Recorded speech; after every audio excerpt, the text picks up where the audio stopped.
CM Yogi Adityanath इन दिनों fire mode में हैं और निशाने पर समाजवादी पार्टी है।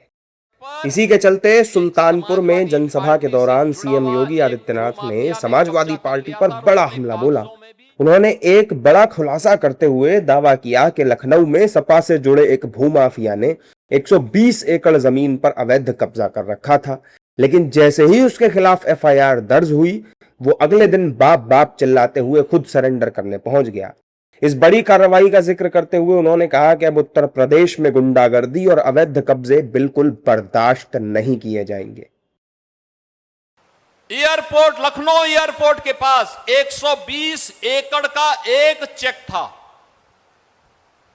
उस चेक पर एक समाजवादी पार्टी से जुड़ा हुआ एक भूमाफिया ने कब्जा कर लिया था और उसने कागजों में भी समाजवादी पार्टी की सरकार की धौंस दिखा करके एंट्री करवा ली थी। सरकार आई, हम लोगों ने जांच प्रारंभ किया, वहां से रेवेन्यू बोर्ड से उसका खारिज हुआ, वो हाई कोर्ट गया, उसके खिलाफ एफआईआर हम लोगों ने लॉन्च करवाया। अगले दिन वो बाप बाप कह करके चिल्ला के आगे आगे साहब 120 एकड़ लैंड हम सिलेंडर कर दे रहे हैं, बस मुझे बकस दो। बहन और भाइयों, आज वहां पे यूपी फॉरेंसिक इंस्टीट्यूट बना हुआ है। सीएम योगी ने 2017 से पहले का जिक्र किया और कहा कि राम मंदिर को लेकर सपा और कांग्रेस देश को बदनाम कर रहे हैं।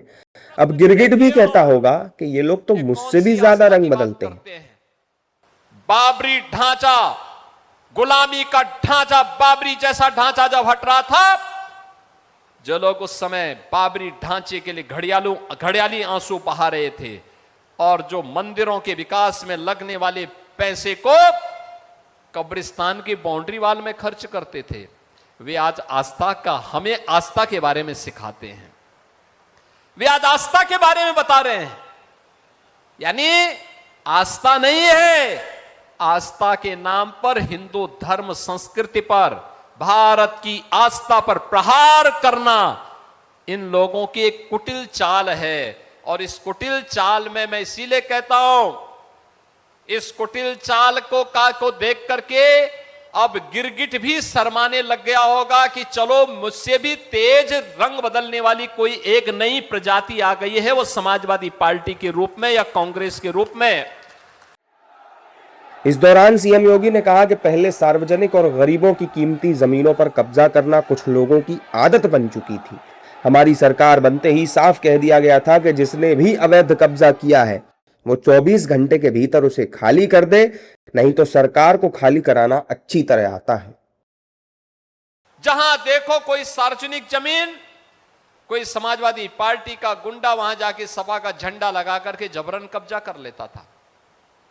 आप आश्चर्य करेंगे, हमारी जब सरकार आई थी, मैंने कहा जिन भी माफियाओं ने सरकारी जमीन पर या गरीब की जमीन पर कब्जा किया है, वे कृपया 24 घंटे के अंदर खाली कर लें, नहीं करेंगे तो हमें खाली करवाना आता है।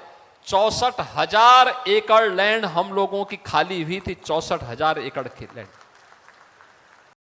सीएम योगी लगातार जनसभाएं कर रहे हैं, विकास की परियोजनाओं का शिलान्यास कर रहे हैं और एक एक करके सपा सरकार के वक्त को याद दिला रहे हैं। दरअसल अगले साल यूपी में विधानसभा चुनाव है और इसी की वजह से बीजेपी ने अपनी तैयारियां शुरू कर दी हैं।